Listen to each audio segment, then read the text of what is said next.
Good morning friends. ഇന്നത്തെ ചെമ്പനീർപ്പൂവിൻ്റെ കഥ കേൾക്കണ്ടേ? ഇന്നത്തെ ചെമ്പനീർപ്പൂവിൽ അങ്ങനെ രേവതിക്ക് പണി വേണമെന്ന് ആഗ്രഹിച്ച ശ്രുതിക്ക് 8ൻ്റെ പണി കൊടുക്കുകയാണ് അച്ഛമ്മ. അങ്ങനെ ശ്രുതിയോട് രാവിലെ എഴുന്നേറ്റിട്ട് കോലം വരയ്ക്കാൻ പറയുകയാണ്. കോലം വരയ്ക്കാൻ പറഞ്ഞിട്ട് ശ്രുതിക്ക് അപ്പോൾ കുളിക്കാൻ മടിയായിട്ട് ശ്രുതിയോട് പറയണം, ശ്രുതി പോയി കോലം വരയ്ക്ക് പറയാണ്. ഞാനല്ല നീയാണ് വരയ്ക്കേണ്ടത് പറയാനാണ് ശ്രുതി.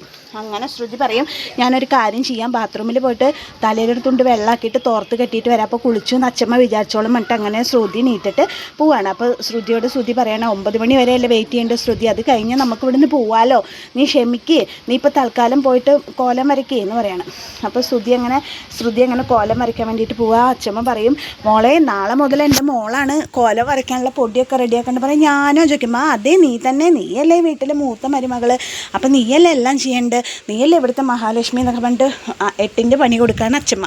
അങ്ങനെ ശ്രുതി എഴുന്നേറ്റിട്ട് തല നനച്ചിട്ട് തോർത്തും കെട്ടിയിട്ട് വരികയാണ്. വരുമ്പോൾ അച്ഛമ്മ പറയും, മോള് കോലം വരയ്ക്കുക, അത് കഴിഞ്ഞിട്ട് എല്ലാവർക്കും ചായ കൊടുത്തിട്ട് പിന്നെ മെല്ലെ ബ്രേക്ക്ഫാസ്റ്റ് ഉണ്ടാക്കിയാൽ മതി. പറയും, ഞാൻ തന്നെ ബ്രേക്ക്ഫാസ്റ്റ് ഉണ്ടാക്കണം, ആ മോള് തന്നെ ഉണ്ടാക്കണം. പിന്നെ ബ്രേക്ക്ഫാസ്റ്റ് ഉണ്ടാക്കുമ്പോൾ മോള് തന്നെ ഉണ്ടാക്കണം, മോളുടെ കൈപ്പുണ്യം എല്ലാവരും ഒന്ന് അറിയട്ടെ, മോളല്ലേ ഇതൊക്കെ കണ്ടറിഞ്ഞ് ചെയ്യേണ്ട, മോളല്ലേ വീട്ടിലത്തെ മൂത്ത മരുമകൾ പറഞ്ഞിട്ട് അങ്ങനെ അച്ഛമ്മ ശ്രുതിനെ സോപ്പിട്ട് ശ്രുതിയെ കൊണ്ട് എല്ലാ പണിയും ചെയ്യിപ്പിക്കാൻ തുടങ്ങുകയാണ്. അപ്പോൾ ശ്രുതി പറയും, ഇത് അച്ഛമ്മ എനിക്ക് 8ൻ്റെ പണി തന്നതാണ്, ഇത് അച്ഛമ്മ എന്നെ മാത്രം ടാർഗറ്റ് ചെയ്ത് ചെയ്യണതാണ് എന്നൊക്കെ പറയുമ്പോൾ ശ്രുതി പറയും, ശ്രുതി സാരമില്ല, കുറച്ച് നേരമല്ലേ, ബ്രേക്ക്ഫാസ്റ്റ് ഉണ്ടാക്കി കഴിഞ്ഞാൽ പിന്നെ നമുക്ക് പോകാമല്ലോ എന്നൊക്കെ പറഞ്ഞിട്ട് ശ്രുതിനെ ആശ്വസിപ്പിക്കുകയാണ് ശ്രുതി. അങ്ങനെ കോലം വരയ്ക്കാൻ പോയിരിക്കുമ്പോൾ അച്ഛമ്മ കുറ്റം പറയണം, മലേഷ്യയിലൊക്കെ ഇങ്ങനെയാണോ കോലം വരയ്ക്കാന്നൊക്കെ ചോദിച്ചിട്ട് അച്ഛമ്മ ശ്രുതിനെ കുറ്റം പറയണം. അപ്പം മലേഷ്യയിൽ ഞങ്ങളുടെ ഫാമിലിക്ക് കോലം വരയ്ക്കലുള്ള പണി ഉണ്ടായെന്ന് പറഞ്ഞിട്ട് അതേ നാണയത്തിൽ തിരിച്ചു കൊടുക്കുകയാണ് ശ്രുതി.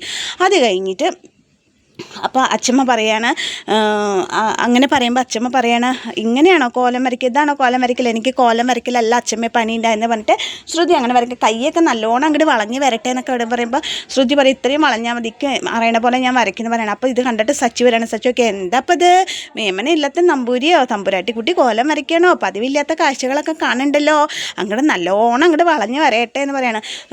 അതെ ഡ്രൈവർമാർ ഇത് പറയേണ്ട ആവശ്യമില്ല, കോലം എങ്ങനെ വരയ്ക്കണം എന്ന് എനിക്കറിയാമെന്ന് പറഞ്ഞിട്ട് ശ്രുതി സച്ചിയോട് പറയണം. അപ്പോൾ സച്ചിയോട് അച്ഛമ്മ ചോദിക്കണം, മോനെ നീ എന്തിനാണ് അത്ര നേരത്തെ നീറ്റ്, നീ കുറച്ച് നേരം കൂടി കിടന്നുറങ്ങിക്കോ. അപ്പോൾ പറയാം, അച്ഛമ്മ ഞങ്ങൾക്ക് അങ്ങനെ കുറേ നേരം കിടന്ന് ഉറങ്ങിയിട്ട് ശീലമില്ല, വെളുപ്പിന് നീക്കുന്ന ശീലം എനിക്കൊരു അവധിക്കും, ഞങ്ങൾക്ക് അങ്ങനെ കുറേ സമയം ചിലവഴിച്ചിട്ട് ഉള്ള ശീലമില്ല അച്ഛമ്മ എന്ന് പറയുന്നത്. സാരമില്ല, കുറച്ച് ദിവസം നിങ്ങൾ റെസ്റ്റ് എടുക്കുക, ഇവിടെ ഞങ്ങൾ ചെയ്യുക, ശ്രുതി ഞാനൊക്കെ ഉണ്ടെന്ന് പറഞ്ഞിട്ട് അച്ഛമ്മ സച്ചിനെ അങ്ങനെ അകത്തേക്ക് വിടണം. അകത്തേക്ക് വിട്ട് കഴിഞ്ഞിട്ട് കോലം വരച്ച് കഴിയുമ്പോൾ പറഞ്ഞ് നമുക്ക് ബ്രേക്ക്ഫാസ്റ്റ് ഉണ്ടാക്കാൻ പറഞ്ഞിട്ട് അടുക്കളയ്ക്ക് പോകും. അടുക്കളയ്ക്ക് പോയിട്ട് പറയാം ശ്രുതിയോട്, മോളെ ചായ വയ്ക്കുമ്പോൾ മോൾ അങ്ങനെ വെറുതെ നിൽക്കണ്ട, ചായ തിളയ്ക്കുന്ന സമയം കൊണ്ട് മോൾക്ക് ഈ പാത്രങ്ങളൊക്കെ കഴുകി വെക്കാമെന്ന് പറയുകയാണ്.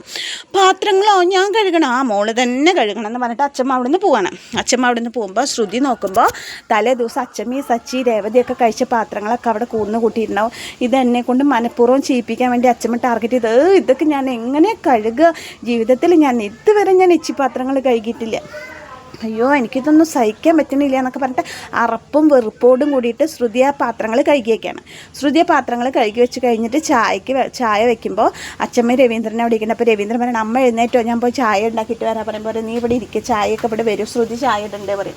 എന്നാൽ ഞാൻ പോയി എടുത്തിട്ട് വരാൻ പറയുമ്പോൾ പറയും, വേണ്ട അമ്മ നീ പോണ്ട, ശ്രുതി ചായ ഇങ്ങോട്ട് വരും, ശ്രുതി 2 ചായ ഇങ്ങോട്ട് എടുത്താൽ മോളെ പറയും. അപ്പോൾ ശ്രുതി പള്ളി കളിച്ചിട്ട്, അച്ഛമ്മേ ഞാൻ തരാം, ഞാൻ ഇപ്പോൾ കൊണ്ടുവരാം അച്ഛമ്മയെ പറയും. അപ്പോഴേക്കും വർഷി ശ്രീകാന്തൻ നീറ്റ് വരും. അയ്യോ അച്ഛമ്മ കുട്ടി എഴുന്നേറ്റോ, ഗുഡ് മോർണിംഗ് അച്ഛമ്മയെന്ന് പറഞ്ഞിട്ട് ശ്രീകാന്ത് അച്ഛമ്മോട് വന്നിട്ട് ഗുഡ് മോർണിംഗ് പറയുമ്പോൾ പറയും, ശ്രുതി 2 ചായ അല്ല 4 ചായ ആയിക്കോട്ടെ എന്ന് പറയും. അപ്പോൾ ശ്രീകാന്തിന് വർഷയ്ക്ക് മനസ്സിലാവും അച്ഛമ്മ ശ്രുതിക്ക് 8ൻ്റെ പണി കൊടുത്തേക്കാന്ന്. എന്ത് പന്നാ എന്തോ ചാച്ചു കുളിക്കുക, അപ്പോൾ കുളിക്കുക, വെള്ളം ചൂടാവട്ടെ കേട്ടോ, 8ൻ്റെ പണി കൊടുത്തേക്കാന്ന് വർഷയ്ക്ക് മനസ്സിലാവും. അത് കഴിഞ്ഞിട്ട് ശ്രുതി കൂടി വരും. അപ്പോഴേക്ക് ശ്രുതി ചായയും കൊണ്ട് വരും. ചായയും കൊണ്ട് വന്നിട്ട് ഓടി വന്നിട്ട് എന്നാൽ ശ്രുതി ചായ പറഞ്ഞിട്ട് ശ്രുതിക്ക് ചായ കൊടുക്കും.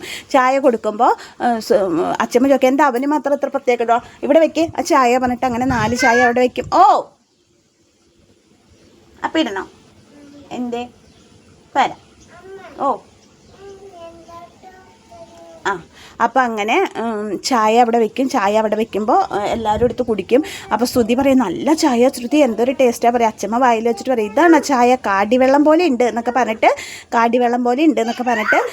ശ്രുതിനെ പരിഹസിക്കല്ല, നിനക്ക് വിഷമിക്കാൻ വേണ്ടി പറഞ്ഞല്ല, നീ ചെയ്ത് വരണല്ലോ, ഒക്കെ ശീലമാവും എന്ന് പറയും. ഓ അങ്ങനെ ശ്രുതി ചായ കൊടുക്കുമ്പോൾ പറയും, ശ്രുതി രേവതിക്ക് സച്ചിക്കുള്ള ചായ എവിടെ, അതും കൂടി അവർക്ക് കൊണ്ടുപോയി. ഞാനോ അവിടെ കൊണ്ടുപോയിക്കണം, വേണമെങ്കിൽ സച്ചി വന്ന് എടുത്ത് കൊണ്ടുവന്നിട്ട് രേവതിക്ക് കൊടുത്തോട്ടെ എന്ന് പറയാം.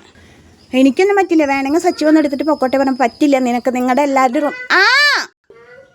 അങ്ങനെ വരണോ അങ്ങനെ രേവതി നിങ്ങളുടെ എല്ലാവരും റൂമിലേക്ക് ചായ കൊടുന്നേരല്ലേ, അതുപോലെ അവളെ നോക്കൊണ്ട് ചുമതല നടക്കുന്നുണ്ട് പറഞ്ഞിട്ട് ശ്രുതി ചായയും കൊണ്ട് ശ്രുതിനെ രേവതിയുടെ റൂമിലേക്ക് വിടുകയാണ് അച്ഛമ്മ ശ്രുതിനെ ചായയും കൊണ്ട് രേവതിയുടെ റൂമിലേക്ക് വിടുമ്പോൾ രേവതി സച്ചിൻ കൊണ്ട് ഇവിടെ ഇരിക്കും, വീൽ ചെയറിൽ രേവതിനെ ഉരുട്ടാണ്. അപ്പോൾ രേവതി പറയും സച്ചേട്ടൻ ഇത് ഭയങ്കര ബുദ്ധിമുട്ടായില്ലേ സച്ചേട്ടാ എന്നിങ്ങനെ ചോദിക്കുമ്പോൾ സച്ചി പറഞ്ഞാൽ പിന്നെ എനിക്ക് എന്ത് ബുദ്ധിമുട്ട്, ഇതൊക്കെ എനിക്ക് സന്തോഷമല്ലേ രേവതി എന്ന് ചോദിക്കുമ്പോൾ ആ സന്തോഷവും സ്നേഹത്തോടും കൂടിയിട്ട് അവരിങ്ങനെ വീൽ ചെയർ ഉരുട്ടി വരുന്ന സമയത്ത് അപ്രതീക്ഷിതമായി കടന്നു വരുന്ന ആളെ കണ്ട് രണ്ടുപേരും തരിച്ചു പോവാണ്.